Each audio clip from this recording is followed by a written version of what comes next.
estamos refletindo sobre os últimos momentos do tempo de humilhação do Senhor, aqui neste mundo. E nós falamos na semana passada sobre Jesus diante de Pilatos. Hoje vamos prosseguir em mais um parágrafo. Estamos pregando por parágrafos, caminhando no texto expondo parágrafos. E o parágrafo que vamos expor hoje abrange os versículos 27 a 31, conforme os irmãos acompanharam na leitura há poucos minutos atrás. Os irmãos devem se lembrar. Olhando o versículo 26, os irmãos devem se lembrar que Pilatos soltou Barrabás, diz o texto no versículo 26, mandou açoitar Jesus e o entregou para ser crucificado. Alguns talvez devem se perguntar, por que se Barrabás não queria que Jesus fosse morto? Por quê? Ele agravou a situação e mandou inclusive açoitá-lo. É que o açoitamento fazia parte do processo de crucificação. Quando alguém era entregue à crucificação, essa pessoa era, conforme os costumes da época, ela era açoitada. E muitas pessoas, inclusive, não resistiam ao processo de açoitamento que era feito através de um instrumento extremamente torturante e doloroso, era o flagrum romano, que era um açoite feito com tiras de couro, 3 ou 4 tiras de couro. E essas tiras, ao longo delas, eram presos pedaços pontiagudos de ossos de animais e de metais, também pontiagudos. E então, quando terminava o tempo de açoite, as costas do indivíduo condenado era apenas uma massa sangrenta de carne. E muitos não resistiam a esse sofrimento, e morriam mesmo durante o açoitamento. Então, como Mateus não é um escritor sensacionalista, ele não dá esses detalhes para nós, ele simplesmente narra como as coisas aconteceram e é até surpreendente o modo como Mateus conta isso de forma resumida, mas realmente nós estamos aqui no versículo 26 em diante, nós estamos diante de um quadro, que é um dos quadros mais cruéis e sangrentos da história bíblica. A figura ou processo de açoitamento de alguém naqueles dias era realmente aterrador. Muitas pessoas sequer conseguiam assistir um processo como esse. Então o nosso texto, que se inicia hoje no versículo 27, é um texto que deve criar na mente dos irmãos a figura de um Cristo, um Jesus de Nazaré, o Messias extremamente debilitado no campo físico, no seu corpo. O Senhor passou toda a noite, em claro, sendo ali pressionado pelas autoridades judaicas. Foi levado. Ele já tinha sido traído e já tinha sido negado em termos psicológicos e emocionais. O Senhor, na sua humanidade, já estava em frangalhos, porque tinha sido traído por um discípulo próximo e negado por outro mais próximo ainda, e abandonado por todos os demais. E passou toda a noite ali diante das autoridades judaicas, sem poder dormir, e mesmo ali, logo, ao final daquele julgamento ali feito diante das autoridades judaicas, ele ali mesmo também passou a ser agredido fisicamente, porque naqueles dias a aplicação da pena era um direito dado a qualquer pessoa. Diante de alguém condenado, todos podiam bater, todos podiam ferir, não havia nenhuma ideia de proteção do preso, de proteção da integridade física do condenado. Isso não existia. A partir do momento que a sentença era dada, todos podiam de alguma forma participar da execução da sentença. Então, quando ele foi condenado já diante das autoridades judaicas, já imediatamente ele começou a ser agredido fisicamente. Eles não tinham autoridade política para aplicar a pena capital. Então, por isso, encaminharam Jesus a Pilatos e pressionaram Pilatos para pronunciar a sentença. Pilatos não pronunciou a sentença. Conforme nós vimos na semana passada, Pilatos deixou o povo pronunciar a sentença. E a sentença foi unânime. Todo o povo gritou: "O crucificam!" E então ele o entregou para ser açoitado, e aqui o Senhor já está ferido. Os açoites agravam ainda mais os seus ferimentos. E agora então chega no versículo 27 essa figura do Senhor cansado, alquebrado, ferido, sangrando, emocionalmente abatido diante dos soldados romanos, que eram pessoas arregimentadas a partir da pior ralé da sociedade de então. Os soldados romanos, de acordo com um dos maiores historiadores do Império Romano, historiador Edward Gibbon, historiador inglês, ele escreveu uma obra intitulada Declínio e Queda do Império Romano, e nessa obra, escrita por ele, um clássico bastante conhecido entre os estudiosos, Edward Gibbon afirma que os soldados romanos eram arregimentados a partir da mais baixa ralé da sociedade. Eram pessoas sem sentimentos, eram pessoas sem respeito, eram pessoas cruéis, eram pessoas sem escrúpulos, e o Senhor então é entregue nas mãos desses homens, para que zombem dele, para que o desrespeitem, para que o agridam durante o tempo que quisessem fazer isso. Eu quero destacar neste ponto que isso que acontece. Nos versículos 27 a 31 é o cumprimento de algo que o Senhor mesmo disse, que aconteceria quando nós lemos as suas palavras no capítulo 20, se os irmãos virarem um pouquinho as páginas da Bíblia e chegarem no capítulo 20, os irmãos verão que nada disso é uma surpresa para o Senhor Jesus. O Senhor Jesus, na verdade, sabia que tudo isso aconteceria e sabia dos detalhes dessas coisas. No capítulo 20 de Mateus, versículos 18 e 19, o Senhor diz assim, Mateus 20, 18 e 19, diz assim o texto, estamos subindo para Jerusalém e o Filho do Homem será entregue aos chefes dos sacerdotes e aos mestres da lei. Isso se cumpriu, já estudamos. Isso, eles o condenarão à morte. Nós já vimos isso, como isso se cumpriu, e o entregarão aos gentios. Nós vimos isso na semana passada quando ele é entregue a Pilatos, para que zombem dele, o açoitem e o crucifiquem. Cada um desses itens está se realizando. E nós estamos aqui nos versículos 27 a 31 do capítulo 27, vendo o cumprimento do versículo 19. Na parte que diz, para que zombem dele, o açoitem e logo em seguida virá a crucificação. Então nada disso pegou o Senhor de surpresa, ele sabia que isso aconteceria e ele estava indo para Jerusalém com esse propósito de entregar a sua vida ali sabendo que todo esse processo precederia a sua crucifixão. Muito bem. O texto então que está diante de nós é um texto que mostra o escárnio. É o texto que realça a zombaria. E é importante observar isso, porque nós temos que conhecer as ações que o texto descreve e que permeiam essa mesma zombaria. Porque pode acontecer de alguém ser um zombador e não saber. Por isso, é bom que detectemos os atos que descrevem o escárnio. É bom que detectemos, isolemos os atos que descrevem o zombar, para que, delineando esses atos, com maior precisão saibamos o que é um escarnecedor. E nós vamos ver cada um desses atos. E o primeiro ato que aparece aqui, que está consubstanciado nos versículos 27 a 29, é o seguinte, é o ato de adoração fictícia. O zombador, o escarnecedor de Cristo, é alguém que o adora, mas a sua adoração é um simulacro, é uma representação teatral, é uma ficção, não é real, é um fingimento e qualquer pessoa que se aproxime do Senhor e o adore de forma hipócrita, teatral, mentirosa. Essa pessoa está realizando um ato típico de um escarnecedor de Cristo. Veja o texto, eu mencionei o ato de adoração fictícia nos versículos 27 a 29. Vamos entender os versículos melhor, quero apontá-los para os irmãos e explicá-los melhor para os irmãos que conheçam melhor o Evangelho. Como eu mencionei na semana passada, há um abismo entre nós e a cultura daquela época. Então o pregador tem que tentar superar esse abismo, fazer uma ponte para que nós compreendam melhor o texto e possam criar na sua mente uma imagem mental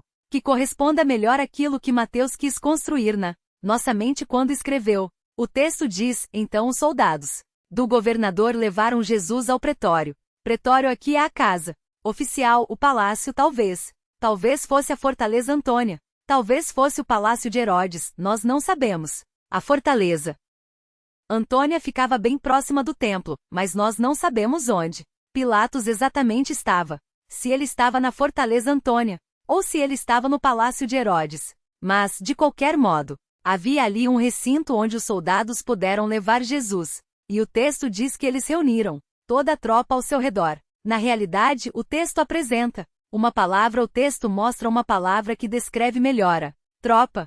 E essa palavra aponta para a 10ª parte de uma legião. E a 10ª parte de uma legião seria composta por cerca de 600 soldados. Então nós não podemos imaginar esta cena como uma cena em que o Senhor está ali nas mãos de 4 ou 5 soldados. Como aparecem em alguns quadros, 4 ou 5 soldados batendo em Jesus. Isso já seria terrível, mas não é o que está acontecendo aqui. O que acontece aqui na realidade é uma verdadeira multidão ao redor do Senhor. São cerca de 500 ou 600 soldados ali, homens perversos, homens maus ali zombando e escarnecendo do Senhor. E vejam o que eles fazem. O texto diz no versículo 28, tiraram-lhe as vestes. Essa forma de agir era uma forma de humilhar a pessoa, deixá-la nua. Os soldados depois vestem Jesus novamente, talvez por causa de algum escrúpulo. Com os judeus não sabemos se é que eles tinham algum escrúpulo Essa gente, como eu mencionei, talvez não tivesse escrúpulo nenhum. Não sabemos por que eles vestiram de novo Jesus. Mas o fato é que ao tempo da crucificação, momentos depois, quando eles crucificaram o Senhor, eles tiraram novamente as suas roupas e lançaram sorte sobre as suas vestes. Então o Senhor Jesus foi exposto, diante de todos, o seu corpo nu, plenamente nu, totalmente nu, e isso era uma grande humilhação. Naqueles dias, nós, na nossa mentalidade ocidental e sexista moderna, nós entendemos a nudez como algo de apelo sensual, mas naqueles dias a nudez não era vista assim. Naqueles dias a nudez era vista como humilhação. Um homem nu diante dos outros. Isso era humilhante. E o Senhor, tiraram-lhe as vestes, ele ficou nu diante daqueles homens e puseram nele um manto vermelho. Depois voltaram a colocar as vestes como veremos e removeram essas vestes de novo na cruz. O Senhor Jesus foi crucificado nu. As pessoas crucificadas passavam por essa terrível experiência de desprezo e de vergonha. Eles ficavam ali expostos dessa forma. E uma das maneiras de realçar ainda mais a vergonha que essas pessoas passavam era andar próxima delas e menear a cabeça. Era olhar para elas e menear a cabeça num sinal de desprezo absoluto, total e completo. Então os soldados fizeram isso. Tiraram as vestes do Senhor e puseram sobre ele um manto vermelho. A palavra que Mateus usa aqui para descrever esse manto vermelho mostra que era uma capa de soldado. Os soldados romanos usavam capas vermelhas. E o vermelho, assim como a cor púrpura, também apontavam para a glória, realeza, riqueza. Então o que esses homens estão fazendo? Esses homens estão criando um simulacro de adoração, um simulacro de honra. Eles estão cobrindo Jesus com aquele manto vermelho. Era a capa talvez de um oficial ou de um outro soldado que tivesse essa capa vermelha que era a cor da capa dos soldados. Cobrem ele com aquela capa e o texto prossegue dizendo que eles fizeram uma coroa de espinhos e colocaram em sua cabeça. Vejam, eles estão formando um teatro aqui. A coroa de espinhos, qual era a razão? Qual era o motivo para uma coroa de espinhos? É claro, óbvio que a razão principal era a ferida, era machucar a pessoa. É óbvio que o objetivo era trazer um sofrimento ainda maior, mas não somente isso. A coroa de espinhos pode ser também que ela significasse algo mais, porque as divindades daqueles dias e os reis usavam também essa figura nas moedas que eles cunhavam com a sua efígie ali. As divindades, elas apareciam geralmente com raios emanando da sua cabeça num sinal de glória. E quando um rei queria mostrar ou transmitir a ideia de que ele era um rei divino, como os reis da época gostavam de transmitir essa ideia, os imperadores, muitos deles se definiam como divinos e exigiam inclusive adoração. Exigiam que fossem chamados de quírios, de senhores, no sentido divino da palavra. Então, muitos desses personagens de autoridade, eles mandavam desenhar efígios de si próprios. Nas moedas em que saíam, nesses desenhos, nessas efígios saíam raios da cabeça da pessoa ali representada. E a ideia era o quê? Divindade, glória, é uma pessoa que tem brilho. Então, é possível que os soldados, quando colocaram uma coroa de espinhos na cabeça do Senhor, tivessem por propósito zombar dele nesse aspecto também.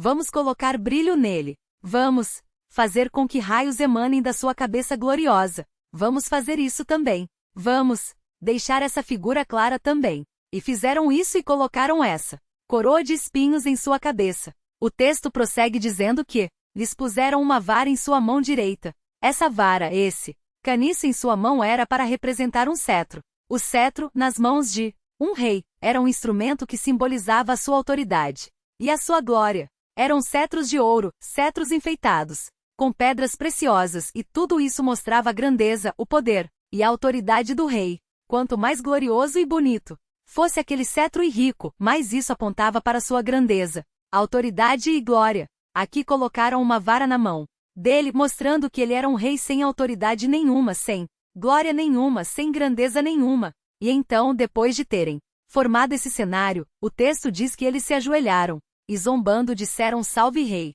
dos Judeus. E aqui nós temos então esse ato do escarnecedor, uma adoração falsa. Todas as pessoas que adoram o Senhor só de boca se aparentam, se aproximam um pouquinho desses homens. Sempre que nós apresentamos ao Senhor uma adoração fictícia, uma adoração teatral e hipócrita, sempre que fazemos isso, nós nos aproximamos desses soldados e nos aparentamos, nos ombreamos com eles.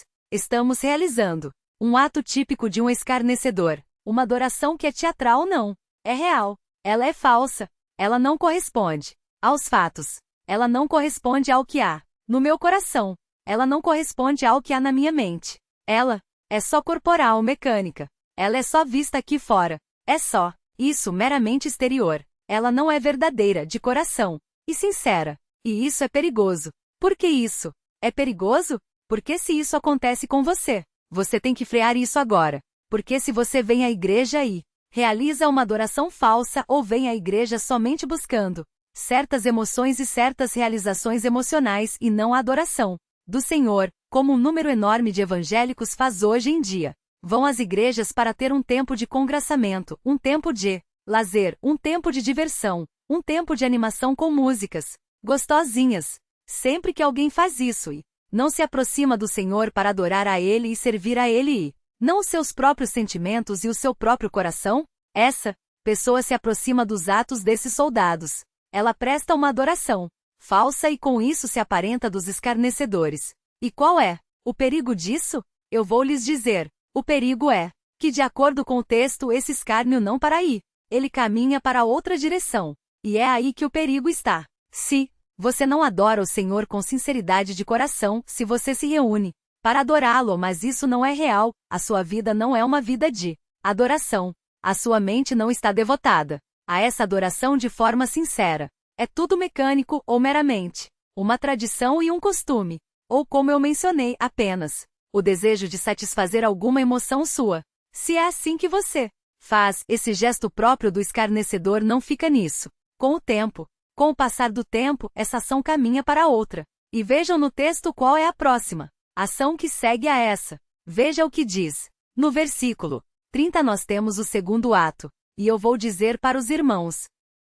Qual é o segundo ato dos escarnecedores? Eles primeiro apresentam uma adoração fictícia e depois, em seguida, eles demonstram um desprezo absoluto. Começa com uma adoração falsa, mas caminha depois para um desprezo absoluto e completo. O texto diz no versículo 30: cuspiram nele. Na nossa sociedade, receber a cuspida de alguém é algo muito humilhante. E não era diferente naqueles dias. Cuspir em alguém era o mesmo que dizer: você é nojento e sujo. Você não passa de porcaria nojenta. Você me causa tanto nojo e você é um lixo tão grande que eu cuspo em você. É o desprezo completo e absoluto. A Bíblia diz em Isaías 56 que isso aconteceria com o Messias. Em Isaías 56 está escrito, diz assim, Isaías 56. Ofereci minhas costas àqueles que me batiam, meu rosto àqueles que arrancavam minha barba. Não, escondi a face da zombaria e dos cuspes. O Messias cumpriu essa profecia. Ele foi cuspido, foi zombado. Até esse ponto, e o texto prossegue e diz que batiam-lhe com ela, com a vara na sua cabeça. Os irmãos não devem imaginar aqui pequenas batidinhas, mas golpes violentos na cabeça do Senhor, que estava coroada com aquela coroa de espinhos. Qual é então o processo envolvido aqui? Qual é o processo com o qual temos que tomar cuidado? Primeiro, começa uma adoração falsa. Depois a coisa cresce e vai na direção de um desprezo absoluto. Há muitas pessoas que vêm aqui à igreja adorar conosco. Vêm aqui, cantam conosco. Há muitos em casa que assistem aos nossos cultos. Há muitos que ouvem os sermões. Milhares ouvem os sermões, descobrimos hoje no boletim. E ali, naquele tempo, participam conosco. É fundamental que os homens todos que participam dessas coisas avaliem se estão adorando a Deus com sinceridade de coração, porque há um grande perigo em não adorá-lo com sinceridade de coração, porque a adoração falsa, ela caminha, ela cresce, ela se expande. E quando ela se expande, quando ela cresce, quando ela caminha, ela vai nessa direção do desprezo absoluto. Chega o momento em que a pessoa cospe no Senhor e vira-lhe as costas. Chega o momento em que o adorador falso não consegue mais ficar na falsa adoração. Ele dá um passo à frente. Ele dá um passo adiante. Ele progride como soldados ali naquele dia. E ele passa a desprezar terrivelmente o Senhor. E então nós chegamos ao versículo 31. E o versículo 31 mostra o terceiro ato.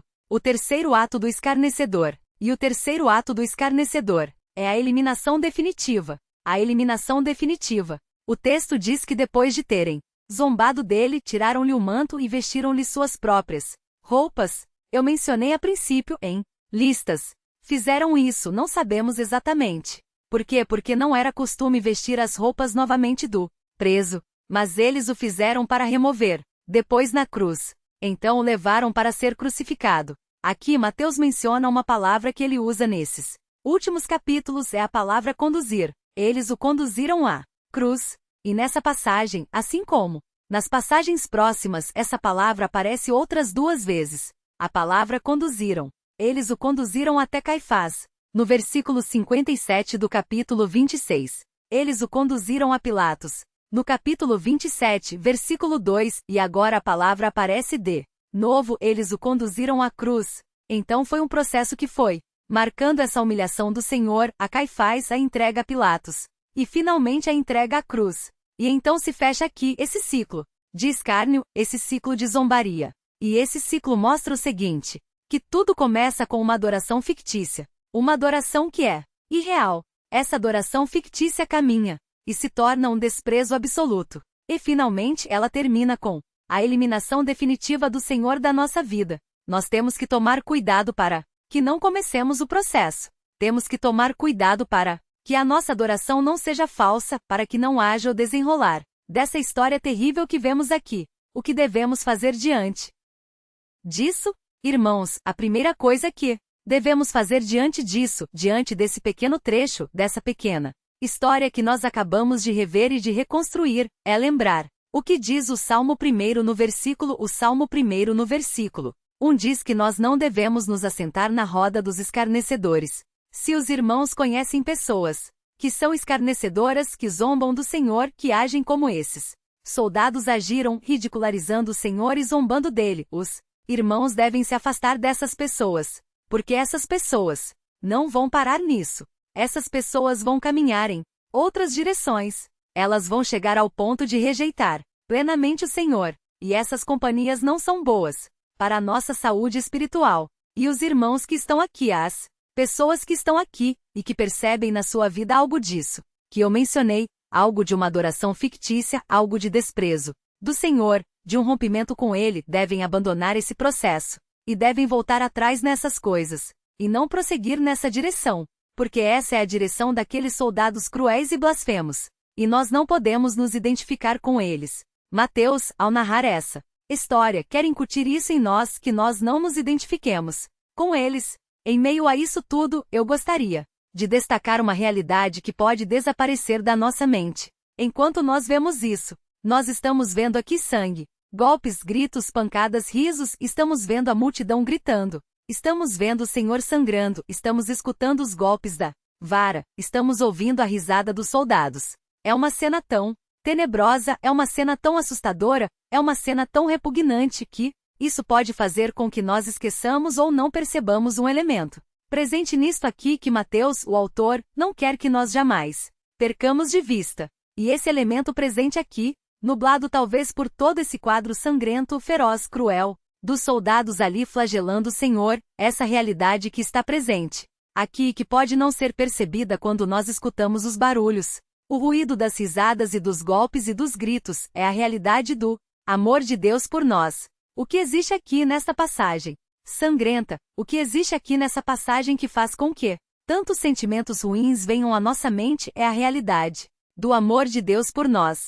Esta que os irmãos estão lendo aqui, esta história que os irmãos estão vendo aqui, é a maior história de amor que o mundo já conheceu. E nós não podemos permitir que o som dos risos, que o som dos golpes, que o sangue escorrendo pela face do Senhor e pelo seu corpo, não permitam que vejamos essa realidade, a realidade de que isto é uma história de amor. É uma história de amor sangrento, mas é a história do maior amor que o mundo já viu. Eu não sou dado, e os irmãos me conhecem há bastante tempo para saberem disso, eu não sou dado a sermões do tipo autoajuda. Você não sabe. Muitos dizem que eu sou um pregador bravo, e quem duvida disso deve ver o que eu fiz no público semana passada. E dizem que eu sou bravo e as minhas palavras são duras demais. E isso é verdade. E isso é verdade porque nós vivemos dias difíceis e não se constrói um império com donzelas. O império da verdade é construído com soldados fortes, com púlpitos que não são de vidro, com púlpitos de aço que não se quebram. É assim que se constrói o império. da verdade no mundo e no coração dos homens. E é por isso que eu adquiri a fama de pastor bravo, porque eu sou um soldado não, uma donzela, de modo que não sou caracterizado por sermões de autoajuda e por sermões de alisar a cabeça das pessoas. Mas eu quero dizer algo para vocês. Hoje aqui, quero dizer algo para vocês que emana desse texto. Quero dizer algo para vocês ligado ao amor de Deus, e que aflora daqui, que brota daqui, que brota desse quadro tão horrível, que salta do meio daquela multidão feroz, daquelas centenas de soldados cruéis gritando e batendo e humilhando e ferindo. Quero realçar para vocês a realidade do amor de Deus por nós neste momento. Aquele amor que se deu, que se humilhou até aquele ponto. E para isso, eu escrevi algo para vocês hoje. Eu vou terminar essa exposição lendo o que eu escrevi para vocês. Se vocês acharem que é autoajuda, ok, não é. Eu quero destacar isso como a mais doce verdade que vocês que creem no Senhor podem desfrutar. Eu vou ler para vocês. Veja aqui, nesse texto, uma história de amor. Uma história de amor sangrento. Não permita que o sangue, o sonido das pancadas, o riso dos que estão ao redor, a zombaria dos soldados, deixem você perder de vista o amor presente nessa narrativa. Tudo isso aconteceu por você. Tudo isso aconteceu por você. Se você se deprecia e se sente pequeno e desrespeitado, se você entende que a vida não tem mais graça, se você está só e os amigos são poucos, se você está com medo do amanhã, se você desanimou no trabalho de Cristo e na vida, se você está triste com o que lhe sobreveio nesses dias, olhe para este Cristo sangrento. E lembre-se, tudo foi por amor a você. Em vez de olhar para os seus flagelos e chorar, olhe para os flagelos dele e descanse. Os nossos flagelos mostram a crueldade da vida e do mundo, mas os flagelos dele mostram o amor de Deus e sua graça. Assim, olhando para a dor da carne dele, afaste a dor da sua carne. Deixe que a dor dele seja seu alívio, pois a dor dele é prova do seu amor e do seu desejo de perdoar e restaurar. É assim que o sangue que lhe escorre nos consola. É assim que a coroa que o fere nos fortalece. É assim que os golpes que lhe infligem nos acariciam. Pois tudo isso mostra o quanto ele nos ama, e até que ponto foi capaz de descer para nos fazer, um dia, subir. Essa é a mensagem do texto. Pare de olhar para os seus flagelos. Pare de olhar para as suas feridas. Pare de olhar para o sangue que escorre de você. Isso só vai deixar você mais agoniado e triste. Olhe para os flagelos dele, porque são os flagelos de amor por você, e mostram o quanto ele desceu para você subir. Vamos orar. Senhor Deus, obrigado por esse texto tão triste, mas que abriga no seu bojo uma mensagem tão rica, fulgurante e gloriosa. Obrigado porque entre essas linhas de sangue, de zombaria, de afronta, de vergonha, de nudez, de humilhação, de dor, de injustiça. Obrigado porque nessas linhas, entre essas linhas, podemos ver os raios de uma luz perpassando a luz do seu amor por nós, a luz do seu amor infinito, que se humilhou até este ponto. Ó Deus, nos ajude para que as suas chagas, as chagas do Senhor,